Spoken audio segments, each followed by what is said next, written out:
कि जो बोनस अंक जो हमें मिलता है वो एक भीख का कटोरा नहीं है। स्थायी कर्मी के बराबर हम काम करते हैं। विभाग के अधिकारी ने हमें ये एक फरमान पकड़ा दिया जिसमें सिर्फ इतना लिखा हुआ है कि जो सेवा नियम है उसमें हम बदलाव करने जा रहे हैं। जो हमारा पढ़ाई का टाइम है वो हॉस्पिटल को दिया है, हमने ड्यूटियाँ की है। डिलीवरी के लास्ट डे तक भी मैं वहाँ अवेलेबल थी और 1 महीने के लिए भी मैंने छुट्टी ली, तो उस वक्त भी हमारे टेंडर वाले ने ये कहा कि हम दूसरे बंदे को लगा देंगे अगर 7,000 से ज़्यादा कभी सैलरी नहीं मिल रही। वो सिर्फ और सिर्फ एक कोचिंग माफियाओं का गिरोह है, हम जाने वाले नहीं है। आप हमें पकड़ के कहीं जरूर ले जा सकते हो। नमस्कार साथियों, आप सभी का स्वागत है आपके खुद के डिजिटल न्यूज़ चैनल पर द खटक पे। अगर बात की जाए आज के दौर में तो सरकार हर चीज़ को प्राइवेटाइजेशन पे लेके जा रही है। चाहे कोई सा भी विभाग हो, कोई से भी कर्मचारी हो, उनको सुविधा के रूप में लगाया जा रहा है। हर चीज़ का जो है टेंडर जारी किया जा रहा है। अगर बात की जाए कोरोना काल की, कोरोना काल में एक ऐसी महामारी जिसने लाखों लोगों की जान चली गई, लाखों लोगों की जो है इससे ग्रस्त हुए, लेकिन कुछ लोगों ने अपनी जान की परवाह ना करते हुए भी कई सारे लोगों की जान बचाने में एक अहम योगदान दिया। और उन्हीं में से है पैरामेडिकल स्टाफ जो भी जयपुर के स्वास्थ्य भवन में अपनी कुछ मांगों को लेकर ज्ञापन देने आए। आप देख सकते हैं तमाम प्रकार से किस प्रकार से जो पैरामेडिकल का स्टाफ है जो यहाँ पे ज्ञापन देने आए। हम उनसे जल्दी बातचीत करेंगे, क्या इनकी मांगे है, किन सूत्रीय मांगों के लिए ये ज्ञापन दिया जा रहा है। चलिए हम बातचीत करने की कोशिश करते हैं। सर, क्या मांगों के लिए जो आप हैं यहाँ पे ज्ञापन देने आए? सर, आज प्रदेश के कोने कोने से स्वास्थ्य कर्मी आज स्वास्थ्य भवन में इकट्ठा हुए हैं। हमारी सरकार से बिल्कुल वाजिब मांग है कि सरकार ने हमें एक आदेश जारी करके हमें बताया 20/11/2025 को कि स्वास्थ्य विभाग की जो भी नॉन गजेटेड की जो वैकेंसियां हैं उनके जो नियम जो हैं सेवा नियम, उनमें एक बदलाव करने की एक पत्रावली प्रक्रियाधीन है। जिस आज तक जो हमारी यथास्थिति नियमों की ये है कि हमारी भर्तियां lab technician, ARG, ECG, dental technician, ophthalmic assistant, ANM and nursing officer और फार्मासिस्ट, आज तक सारी जो वैकेंसियां हैं ये सारी वैकेंसियां मेरिट प्लस बोनस के आधार पे हुई हैं। लेकिन विभाग के कर्मचारियों ने, विभाग के अधिकारी ने हमें ये एक फरमान पकड़ा दिया जिसमें सिर्फ इतना लिखा हुआ है कि जो सेवा नियम है उसमें हम बदलाव करने जा रहे हैं। आखिर ये सेवा नियम बदलने की ज़रूरत कहाँ पड़ी? आखिर वो कौन सा एक ग्रुप है जो ये कह रहा है कि सेवा नियम में चेंज किया जाए? क्योंकि इस सेवा नियम से जो आज कर्मचारी काम कर रहे हैं वो सारे कर्मचारी आज स्वास्थ्य भवन के प्रांगण में बैठे हैं। हमारी सरकार से इतनी मांग है कि जो बोनस अंक जो हमें मिलता है वो एक भीख का कटोरा नहीं है। वो हम रात दिन सुबह शाम हम शिफ्ट में ड्यूटी करके 8,300 की, 8,600 की हम नौकरी करके यहाँ तक पहुँचे। कोई भाई 3 साल से यहाँ काम कर रहा है, कोई भाई 2 साल से यहाँ काम कर रहा है, कोई 1 साल से काम कर रहा है। हमें काम करने के बदौलत बोनस अंक प्राप्त होता है। कईयों ने हवा बना रखी है कि बोनस अंक खरीदा जाता है, लेकिन ऐसा अगर कोई, मैं पैसा देने के लिए तैयार हूं, अगर कोई मुझे बोनस अंक, अगर कोई एक डिप्लोमा की या फिर एक सर्टिफिकेट मुझे बना के दे दे, मैं तैयार बैठा हूं, मैं पैसा दूंगा अगर कोई बना के, अगर कोई हाँ कर रहा है तो। लेकिन हमारा विभाग जो इस नियम को संशोधन करना चाहता है वो सिर्फ और सिर्फ एक कोचिंग माफियाओं का गिरोह है। उनकी दुकानें नहीं चल रही हैं। वो चाहते हैं कि जैसे राजस्थान पुलिस की पटवारी की जैसे कोचिंगें हो रही हैं उसी तरह हम लोग भी कोचिंगें करवाएं और कोचिंगें करवा करके इनसे मोटा पैसा वसूल करें, जो कि हम कदे ही नहीं होने देंगे। और दूसरी हमारी सबकी एक ही मांग है कि बोनस अंक 10, 20, 30 रहे। और हमारी जो 2025 के बजट में जो 1500 पदों की जो घोषणा करी थी, वो जो घोषणा करी है उनके ऊपर सरकार अमल में लाए और हमारी विज्ञप्ति जारी करके और हमें एक तोहफा फरमान करवाए। तो इससे पहले भी आपने कोई कोशिश करी हो या किसी को ज्ञापन दिया हो? आज तक सरकार को बने 2 साल हो चुके। 2 साल में लगभग हजारों हमारे ज्ञापन, माननीय 200 विधायक है विधानसभा में, हम सबको ज्ञापन दिया है। जितने भी हमारे मंत्री हैं हम मंत्रियों तक पहुँचे हैं, ज्ञापन दिए। जोधपुर में हमारे कई भाइयों ने मिलकर के सामूहिक रूप से जोगाराम पटेल जी को ज्ञापन दिया। बढ़िया तरीके से उनके सर्किट हाउस में हम लोग मिले हैं, के बिश्नोई जी से मिले हैं, हम लोग सुमित गोदारा जी से हम लोग मिले हैं, हम लोग किरोड़ी लाल मीणा जी से हमने मिले। किसी जगह से कोई पॉजिटिव रेस्पॉन्स? जो हम जिन विधायकों की हम बात कर रहे हैं उन विधायकों ने जो हमें लिखित में दिया है, पीछे पोस्टर लगा हुआ है, उस पर माननीय विधायकों ने लिखित में हमें चिट्ठी लिख के दी है। मंत्रियों ने हमें कहा कि आपकी जायज मांग है, लेकिन सिर्फ और सिर्फ सरकार के कुछ अधिकारी जो इस नियम में चेंजेज का बदलाव करना चाहते हैं, जो हम नहीं होने देंगे।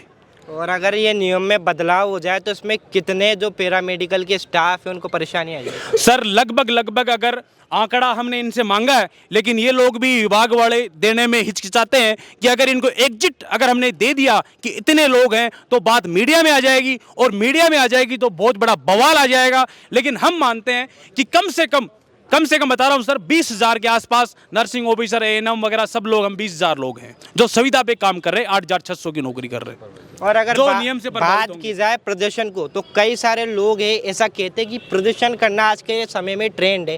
कई सारे लोग अपनी राजनीतिक रोटियां सेकने के लिए करते हैं। ऐसा आरोप आप लोगों पे भी लगा है, तो क्या कहेंगे उनको? सर इसके ऊपर मैं बहुत जिम्मेदारी से एक जवाब दूंगा कि अगर राजनीति करनी होती तो हम यहाँ स्वास्थ्य भवन में नहीं आते, क्योंकि राजनीति करने का एकमात्र राजस्थान की हाईकोर्ट ने एक आदेश दे रखा है कि अगर कोई राजनीतिक करे या राजनीतिक तरह का कोई धरना प्रदर्शन करे तो वो शहीद स्मारक बैठे या 22 गोदाम बैठे। हम उन दोनों जगह को हमने नहीं चुना, हमने स्वास्थ्य भवन में आकर के हमने इसीलिए आए कि कोई हम पे यह आरोप ना लगे कि हम लोग राजनीति कर रहे हैं। और इसको लेकर आप लोगों का अगला एक्शन प्लान क्या होगा अगर मांगे नहीं सुनी गई तो? देखो सर, हम लोग बेरोजगार लोग हैं, और क्योंकि 8,600 की जो नौकरी करता है वो बेरोजगार ही कहलाता है। 8,600 की नौकरी करने वाला एकदम पीड़ादायक आदमी है। वो सरकार से उम्मीद करता है कि सरकार धीरे धीरे हमारा काम करेगी, अगर लेकिन नहीं करेगी तो सरकार को लोग चेतावनियां देते हैं। हम लोग चेतावनी नहीं देते हैं, हम लोग करेंगे और करके दिखाएंगे। वो चाहे हमें विभाग को घेरना हो, वो चाहे मंत्री जी को हम उनके आवास पे जाके बैठ जाएं, हम उठेंगे नहीं साहब। मंत्री जी को हम पहले भी कह चुके हैं, मंत्री जी जिस दिन हम यहाँ आके बैठ गए हम जाने वाले नहीं है। आप हमें पकड़ के कहीं जरूर ले जा सकते हो, लेकिन हम लोग चल के नहीं जाएंगे। अगर बात की जाए भारत की जनसंख्या को, तो उसको लेकर कहा जाता है, अगर हमारे स्वास्थ्य प्रणाली की बात करें तो कई सारे जो पद है, डॉक्टर हो, पैरामेडिकल का स्टाफ को लेकर खाली है, लेकिन उनको अभी भी सरकारी जो नौकरियां है सिर्फ सुविधा के रूप में रखा जा रहा है। उस पर क्या कहेंगे? सर सरकार कदे ही नहीं चाहती है कि संविदा पे नौकरी लगाएं, और ना ही कोई बेरोजगार चाहता कि मैं संविदा पे नौकरी करूं। लेकिन जो जिम्मेदार लोग हैं वो सिर्फ सरकार को फायदा पहुंचाने के चक्कर में और अपना खुद का स्वार्थ देखने के लिए वो अलग अलग तरह के ज्ञापन बनाते हैं, जिनको मैं ज्ञापन ही बोलूंगा, क्योंकि वो सरकार के पास लेके चिट्ठी जाते हैं कि साहब अगर लैब टेक्नीशियन को हम संविदा पे लगाएंगे तो हमारे खजाने से इतना रुपए का बजट का नुकसान होगा, और अगर इनको परमानेंट करेंगे, आज हमारा 250 रुपये लैब टेक्नीशियन का ग्रेड पे है। अगर एक कर्मचारी को 250 ग्रेड पे रखा जाएगा तो लगभग उसकी 40 से 45,000 रुपये तनख्वाह बनती है, और वही कर्मचारी सेम काम अगर संविदा पे करेगा 8,600, तो फायदा सरकार को होगा। और सरकार ये चाहती है कि भाई हमारा बजट में कम बजट में अगर काम हो रहा है तो हम क्यों सेम काम वही किया जाए जो 8,600 में कर जहाँ पर 5 आदमी के पैसे लग रहे हैं वही एक आदमी को देने पड़ेंगे अगर वो सरकारी हो जाए तो, क्योंकि जिस हिसाब से आपने बोला।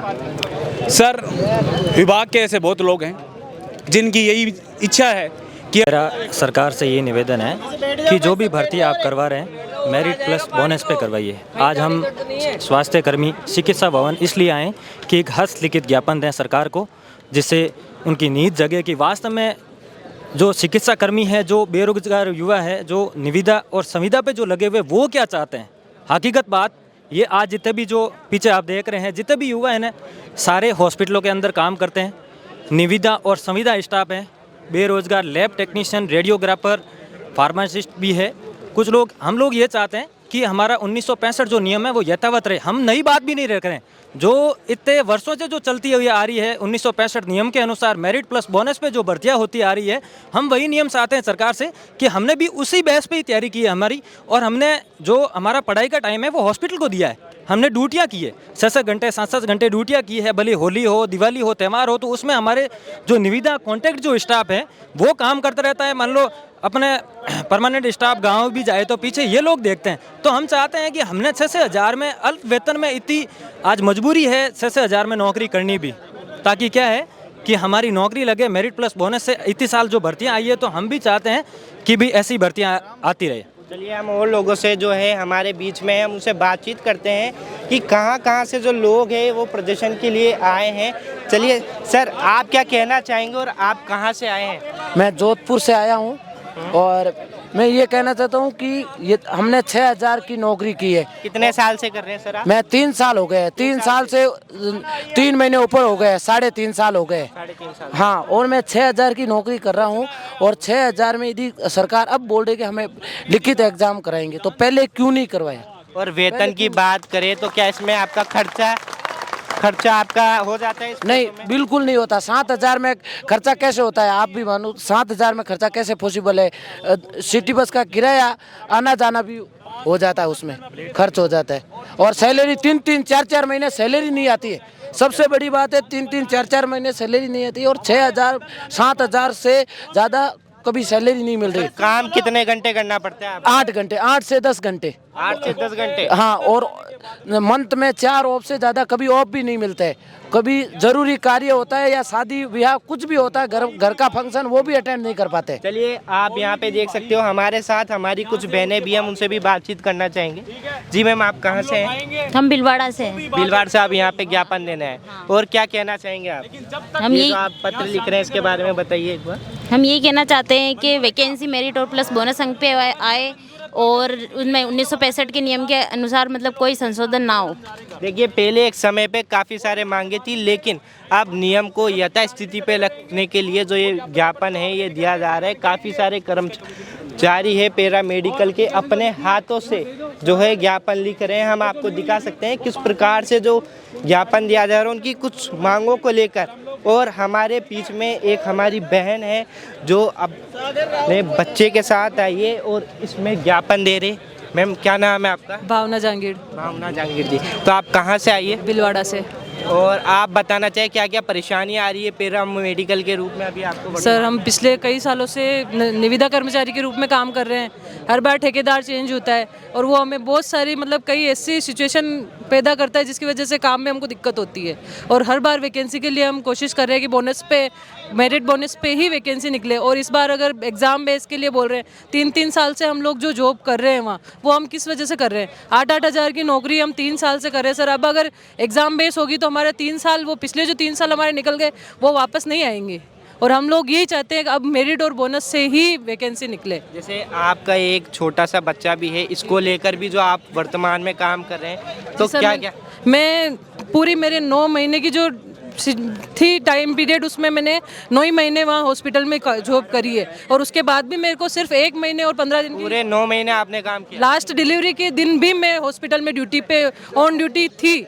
उस वक्त मेरे पेन चालू हुए, उसके बाद मैं हॉस्पिटल में एडमिट हुई हूँ। आपको कोई जहाँ जो आपके टेंडर थे उनके या सरकार द्वारा कोई छुट्टी कोई कुछ? सर, मैंने मांग करी थी, लेकिन मैंने डिलीवरी के बाद मांग करी। सिर्फ मेरे को 1 महीने की छुट्टियाँ मिली उस वक्त, लेकिन 1 महीने कोई छुट्टी नहीं मिली। डिलीवरी के लास्ट डे तक भी मैं वहाँ अवेलेबल थी और 1 महीने के लिए भी मैंने छुट्टी ली तो उस वक्त भी हमारे टेंडर वाले ने ये कहा कि हम दूसरे बंदे को लगा देंगे अगर आप जल्दी से जल्दी नहीं आते हो तो। मतलब एक तरीके से जॉब से निकालने की भी धमकी मिली सर। और अगर वर्तमान की बात करें तो काम, बच्चों को संभालना कैसे किया जाता है? टाइम हॉस्पिटल में ले जाते हैं सर, साथ में साथ में बच्चे को, 1 महीने के बच्चे को मैं साथ में हॉस्पिटल में ले गई हूँ सर। क्योंकि हॉस्पिटल में ना जाने कितने वायरस, कितने बैक्टीरिया रहते हैं। जी सर, सबके साथ में ले जाना पड़ता है। क्या कर सकते हैं, मजबूरी है। अगर आज नहीं करेंगे काम तो हमको आगे नौकरी कौन देगा? देखिए, हमारे पास एक ऐसी माँ है, वो अपने आप में योद्धा भी है और कई सारे लोगों का इलाज भी करिए, खुद के बच्चों को भी संभालना, चाहे लोगों की जो है जान को सुरक्षित करना, इस प्रकार का कार्य है वो किया जा रहा है। और जो हमारे बीच में लैब टेक्नीशियन, पैरा मेडिकल के कोई स्टाफ कुछ कहना चाहे, अपनी मांगे रखना चाहे, कोई बोलिए। मेरा नाम कुशाल निरवानी है। मैं पैरामेडिकल के ईसीजी टेक्नीशियन पद पर अभी वर्तमान में आरएनटी पे संविदा पे कार्यरत हूँ। हालत ये है, आज से 2 साल पहले की बात बता रहे कि वार्ड वो ईसीजी कर रहे थे। इनके सरकार के पास ईसीजी टेक्नीशियन की कमी, लैब टेक्नीशियन की कमी, रेडियोग्राफर, डेंटल, सबकी कमी होने के बाद भी ये वैकेंसी नहीं निकालती। आज से 2 साल बाद आपके जैसे मीडिया बंधुओं ने मतलब सोशल मीडिया पे वीडियो वायरल हुई थी जोधपुर पावटा की, जब मैं एक वार्ड वो ईसीजी कर रहा था। सरकार के पास ईसीजी टेक्नीशियन की कमी और साथ ही लैब टेक्नीशियन की भी कमी है, रेडियोग्राफर की कमी के बाद भी भर्ती नहीं निकालती। इनकी कमी को पूरी करने के लिए हम संविदा पे इन पे मात्र 8,000 वेतन पे काम कर रहे हैं, वो भी इस लालच में कि हमें बोनस मिलेंगे, बोनस देंगे तो ये हमें परमानेंट करेंगे बोनस वैकेंसी से। मतलब मेरिट वाली वैकेंसी से हमें बात करें परमानेंट। सरकारी अस्पतालों की तो वहाँ पे ना ही बड़ी बड़ी मशीनें हैं, पर फिर भी मशीनें आ जाए तो वहाँ पे काम करने के लिए कोई परमानेंट स्टाफ नहीं। हाँ, कोई 8,000 में काम करने को तैयार नहीं है, लेकिन हमें बोनस देते उससे करने के लिए तैयार। हमारी मजबूरी, हम हमारे घर से 500 किलोमीटर दूर होके भी हम काम कर रहे हैं। तो क्यों? अभी आपका घर कहाँ है और वर्किंग कहाँ करते मैं वर्तमान में तो जयपुर में घर है, लेकिन काम मैं उदयपुर में कर रहा हूँ। हो? उदयपुर जाके कर रहे हो काम? हाँ, उदयपुर में कर रहा हूँ। जयपुर का रहना 8,000 रुपए के लिए। तो उसमें क्या ही बचता होगा आपको? उसमें कुछ ही नहीं बचता। घर वालों से पैसे मंगाने पड़ते, घर वाले भी हमारा इंतजार कर रहे कब हमारे बच्चे की नौकरी निकलेगी, कब हम लगेंगे। शायद घर वाले भी इसी उम्मीद में कब जो है आपकी सरकारी नौकरी लग जाए और उनको तसल्ली मिल जाए। कब? और ये सरकार एकदम से नोटिस निकालती है एग्जाम से कराएंगे। क्यों? जब एग्जाम से ही कराना था तो हमें क्या बोलते हैं, हमें बोनस लेने के लिए संविदा पे लगा रहे क्यों? हम एडमिशन होता है तब से हम एग्जाम दे के लगते हैं। यहाँ तक कि एनएचएम में भी एग्जाम पे संविदा पे ही लग रहे हैं, वो भी परमानेंट नहीं है। चलिए, और कुछ लोग हैं, उनसे भी बातचीत करना चाहेंगे। आप लोग क्या कहना चाहेंगे? सर मेरा नाम है दीपक सोयल और मैं आपकी मीडिया बंधुओं के माध्यम से मैं ये कहना चाहता हूँ कि जो सरकार जो हमारे साथ अन्याय कर रही है, जो एग्ज़ाम से करवा रही भर्ती, मैं समझता हूँ कि कितने हम जो सरकार की रीढ़ की हड्डी माने जाते हैं राजस्थान सरकार में, जो हम कितना वर्क काम करते हैं और वेतन क्या मिलता है, सिर्फ 8,000, जिसमें पूरा एक स्थायी कर्मी के बराबर हम काम करते हैं। उसके बावजूद भी ये इस तरह की व्यवस्था कर रहे हैं, तो कहीं ना कहीं हमारे मन में व्यथा जरूर है सरकार के प्रति। सरकार के प्रति नाराजगी जो है जायज़? नाराजगी है सरकार के प्रति, बिल्कुल हमारी बहुत ज़्यादा है।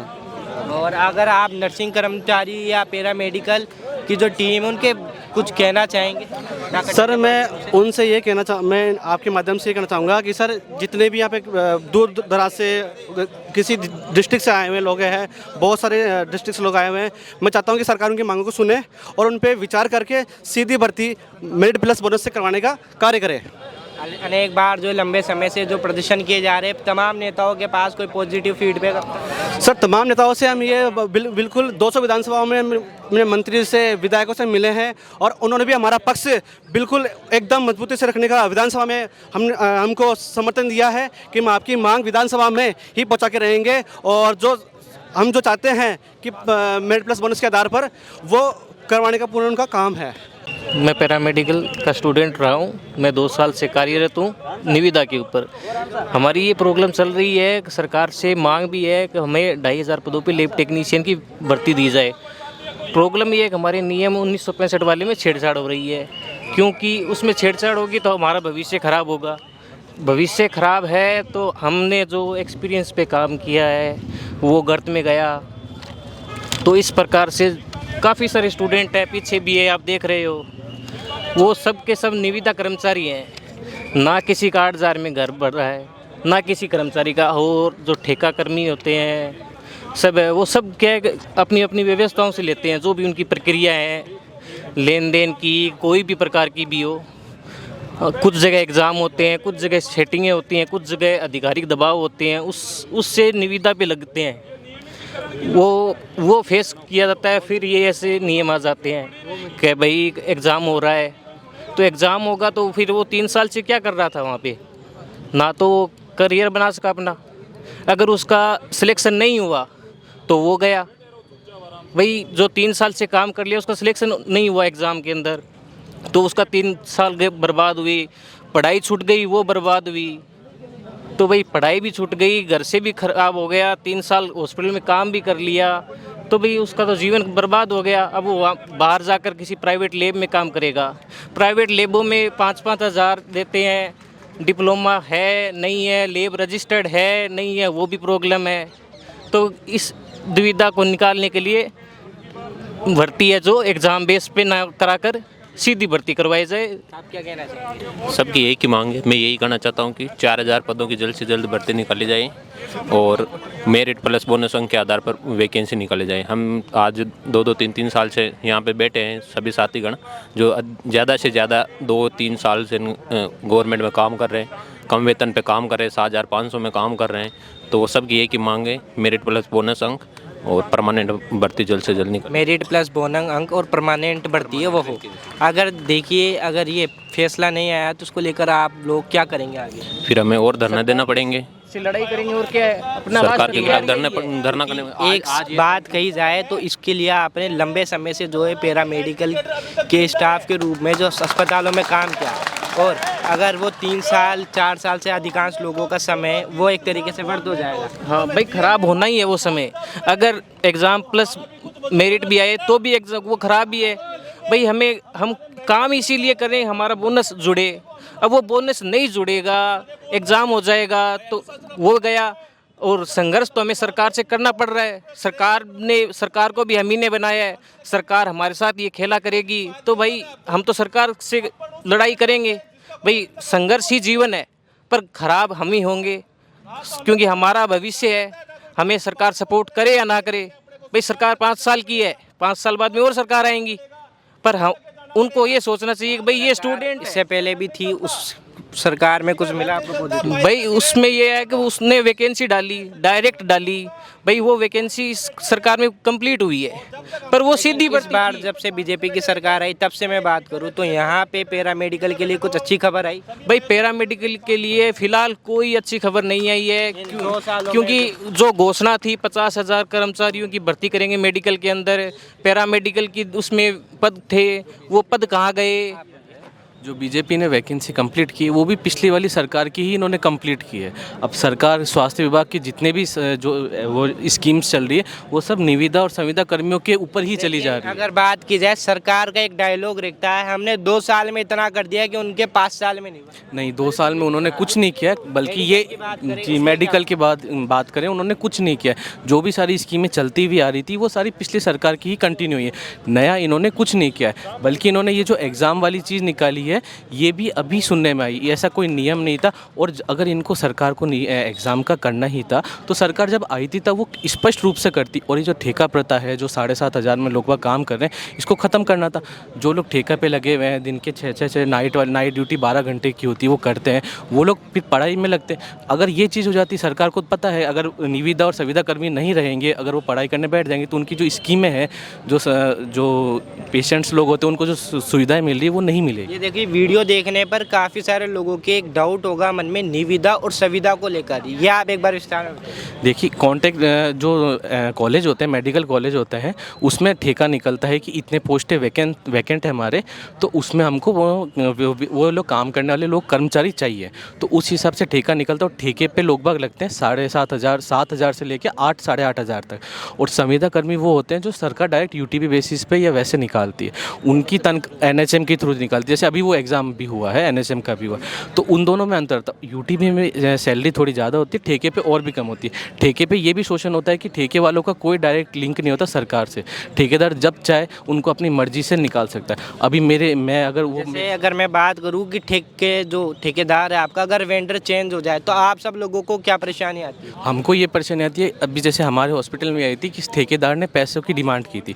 अगर जिन लोगों ने उनको पैसे नहीं दिए उन्होंने निकाल दिए, और जिनको उन्होंने ज़्यादा पैसे दिए हैं उनको रख लिया गया बिना किसी उसके कि एक्सपेंस नहीं देते हैं वो लोग। तो जब तक ये ठेका प्रथा चलती है तो सरकार को वो लाभ तो हो रहा है, लेकिन जो लोग लगे हुए हैं ठेका पे उनको कोई लाभ नहीं हो रहा। या कभी ऐसा हुआ हो कि सरकार ने पैसे रिलीज़ कर दिए हों लेकिन कोई ठेका कर्मी पैसे खा गया हो रहा है। हमारा 6 महीने से PF नहीं आया, अभी 6 महीने से हमारा PF नहीं आया। हम लोग ठेकेदार के पास जाके बोल रहे हैं, वो बोल रहे हैं कि सर हमारा बजट पास नहीं हुआ। अब ऐसा सीन हुआ है कि जो ठेका हमारी थी वो ही ठेका ही बंद हो गया है और हमारा PF नहीं है। अभी हम पन्ना धाय जो संस्था है उन्होंने हमारा PF जमा नहीं कराया है, उन्होंने अपना नाम भी चेंज कर लिया है और हमारा अभी PF नहीं है। अब PF रिकॉर्ड ही हमारे को ये देता है कि हम ऑफिशियली काम कर रहे थे। अभी वर्तमान में आप कहाँ पर काम करते हैं? मैं महात्मा गांधी हॉस्पिटल जोधपुर में काम करता हूँ। मेरे 3 साल लगभग हो गए हैं काम करते हुए। और ये चीज़ हर बार हमारे जो सीनियर अधिकारी होते, एक तो परमानेंट जो लगे हुए वो कभी काम नहीं करेंगे, सारा काम ठेका वालों को ही करना पड़ता है।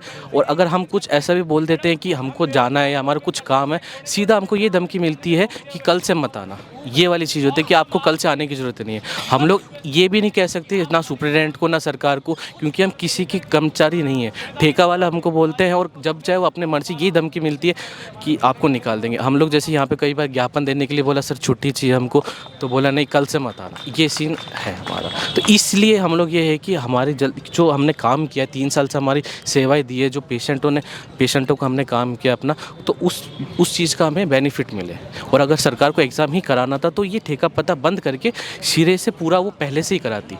ये चीज़ आज पैरामेडिकल भर्ती संघर्ष समिति 2025 के बैनर तले प्रदेश भर से आए हुए पैरामेडिकल बेरोजगार साथी जो संविदा निविदा पर लगातार वर्षों से काम कर रहे हैं, उनकी एक ही महती मांग है कि मेरिट और बोनस के आधार पर भर्ती विज्ञप्ति जारी करें। माननीय सरकार ने पैरामेडिकल को महत्व देते हुए उन्होंने पिछली बार बजट में 1500 पदों की घोषणा की थी। हमारी मांग है लगातार से कि उन 1500 पदों का वर्गीकरण के साथ में उन पदों को बढ़ाकर 4000 किया जाए। आज राजस्थान की महती योजना, मुख्यमंत्री निःशुल्क जांच योजना हो चाहे कोई भी हो, उस जांच योजना को आम आदमी गरीब गांव तक पहुंचाने का अगर कोई काम करता है तो संविदा कार्मिक करता है। ये संविदा कार्मिक अपने सपने देखता है कि नियमित होने के, और ये सपने पूरे कर सकती है और किसी से उम्मीद कर सकते हो वो सरकार है। माननीय मंत्री जी को हमने कई बार अवगत करवाया है और मंत्री जी का विशेष रूप से उन्होंने कहा कि मैं संविदा कार्मिकों का विशेष ध्यान रखता हूं। ये उनकी संवेदनशीलता दिखाती है कि हाँ कि संविदा कार्मिकों को नौकरी देकर निश्चित रूप से आगे हमें जो परमानेंट करने की जो प्रक्रिया है वो करेंगे। तो हम सरकार से इसी सिलसिले में मांग करते हैं कि जो नया बजट आ रहा है उसमें 4000 पैरामेडिकल पदों की घोषणा हो। साथ ही एक जो दिक्कत आ रही है कि उसमें नियम संशोधन की 1965-19 के अंदर नियम संशोधन करने की बात है। हम लगातार सेवाओं में काम कर रहे हैं। 2022 में उन्होंने एक नियम निकाला था जिसकी मैं कॉपी आपको दिखाना चाहूँगा, जिसमें उन्होंने लिखा था कि एक पद के अलावा जो भी काम कर रहे हैं या उनको परमानेंट की प्रक्रिया है वो प्रक्रिया मेरिट प्लस बोनस के आधार पर होगी। 2022 में संशोधन के बाद में हमने वो पद संविदा की जो निविदा की जो पद है उसमें ज्वाइन किया। अगर सरकार 2022 में संशोधन सीधा ही कर देती कि हम लिखित में करेंगे तो आज हम जरूरत क्यों पड़ती कि हम निविदा पे काम करते हैं। हमने अपनी 3 साल मेहनत करते और हम परमानेंट होने के लिए जो पढ़ाई करनी है उस पढ़ाई को करते। हम डिग्री डिप्लोमा करके आए, हम कोई सड़क छाप कोई लड़के नहीं है या कोई युवा नहीं है जो सिर्फ बेरोजगारों की दंश को झेलते हुए सिर्फ डायरेक्ट किसी प्रक्रिया के लिए काम कर रहे हैं। जहाँ तक बात आती है कि अधिकारियों से बात कर रहे हैं, अधिकारियों से हमने बात की, स्वास्थ्य विभाग के प्रमुख अधिकारियों से बात की, वो कह रहे हैं कि इसमें फर्जीवाड़ा होता है। भाई फर्जीवाड़ा रोकनी है तो आउट ऑफ स्टेट के जो रजिस्ट्रेशन आ रहे हैं उन पर कार्रवाई करें, सरकार नीति लाए, वे आउट ऑफ स्टेट के कोटा फिक्स करें, 5% कोटा फिक्स करें।